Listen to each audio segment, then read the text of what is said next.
ગોળાદરાની આદર્શ પબ્લિક સ્કૂલની 8મા ધોરણમાં ભણતી વિદ્યાર્થીનીએ કરેલ આત્મહત્યા બાદ લોકોમાં સ્કૂલ સામે ઉકળતો ચરુ જોવા મળી રહ્યું છે। સમાજના લોકો જ્યાં રસ્તા પર ઉતરીને આંદોલન કરી રહ્યા છે, ત્યાં વિભિન્ન સંગઠનો આવેદનપત્ર આપી ન્યાયની માંગણી કરી રહ્યા છે। ગત રોજ પ્રાણદાતા ફાઉન્ડેશન દ્વારા જિલ્લા કલેક્ટર કચેરી ખાતે વિરોધ પ્રદર્શન કરવામાં આવ્યું હતું। ફાઉન્ડેશન દ્વારા જિલ્લા કલેક્ટરને આવેદનપત્ર આપી શાળા સામે કાર્યવાહી કરવાની માંગણી કરવામાં આવી હતી। जी आपનું નામ કઈ જગ્યા અને કયા વેરેને અહીંયા પ્રદર્શન છે? હું Kiran Choksi, Pranadata suicide prevention foundation founder. અમે લોકો અહીંયા ભાવના રાજુભાઈ ખાટેક નામની વિદ્યાર્થીને ફી નહીં ભરતા આત્મહત્યા કરવા મજબૂર કરનાર શિક્ષકો અને સંચાલકો ઉપર યોગ્ય કાર્યવાહી થાય અને દુષ્પ્રેરણાનો ગુનો દાખલ થાય એના માટે કલેક્ટર સાહેબને આવેદનપત્ર આપવા માટે આવ્યા છે।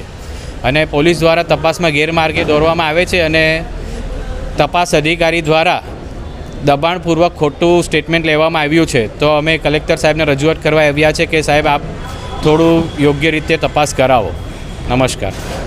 આગળના સમયમાં તમારી કયા પ્રમાણેની કામગીરી? અમે હાલ અત્યાર સુધી 400 કરતાં વધુ માણસોને કાઉન્સેલિંગ દ્વારા આત્મહત્યા કરતાં બચાવ્યા છે। નાની મોટી સહાય જે કંઈ જરૂર હોય તે અમે આપી છે અને આજ અમે રાજુભાઈ ખાટેકને રૂપિયા 11,000ની રોકડ સહાય પણ કરવાના છે, જેથી તેમને આર્થિક મદદથી એમની જે બીજી દીકરી છે એમને ફી ભરવામાં મદદ થાય યા તો એમને ઘરમાં વાપરવા માટે સહાય થાય, જેથી કોઈ બીજું ખોટું ઘરનું કોઈ વ્યક્તિ ખોટું પગલું નહીં ભરે।